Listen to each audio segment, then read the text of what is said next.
تو یہ دیوبندی جو ہے یہ تبلیغی جماعت میں یہ اہل سنت والجماعت نہیں ہے، اہل سنت سے خارج ہیں، ان کے عقائد اہل سنت کے نہیں ہیں۔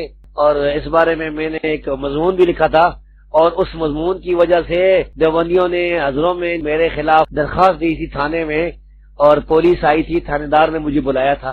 میں نے کہا دیوبندی مولوی کو بلاؤ، میں ثابت کرتا ہوں، تو پھر وہ خیر نہیں ہوا، انہیں نہیں بلایا گیا۔ سب سے بڑی دلیل تو یہ ہے کہ یہ لوگ ماتوریدی ہیں، جہمی ہیں، مرجی ہیں، ان کے جو عقائد ہیں، مثلا یہ قرآن کو اللہ کا کلام نہیں مانتے۔ دیوبندی جو ہیں وہ کہتے ہیں کہ یہ قرآن کے جو الفاظ ہیں یہ اللہ تبارک و تعالیٰ کے الفاظ یہ نہیں مانتے، حرف اور صوت۔ اہل حدیث کا، اہل سنت کا یہ عقیدہ ہے کہ قرآن کریم سورہ فاتحہ سے لے کر الف لام میم سے لے کر یہ سارے الفاظ اللہ تعالیٰ نے بیان فرمائے ہیں، جو جبریل نے اللہ سے سنے ہیں اور نبی کریم صلی اللہ علیہ وسلم کو سنائے۔ وہ کہتے ہیں نہیں، وہ القاء ہوا ہے، اور پھر فرق کرتے ہیں کلام نفسی اور کلام لفظی میں۔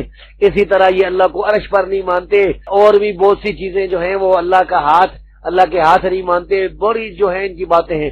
تو یہ اس اپنی غلط عقائد کی وجہ سے اہل سنت والجماعت سے خارج ہے۔ یہ لوگ وحدت الوجود کا بھی عقیدہ رکھتے ہیں۔ کبھی انشاءاللہ موقع ہوا تو یہ خاص میرا مضمون ہے نا، وہ کبھی آپ کو سنا دوں گا انشاءاللہ۔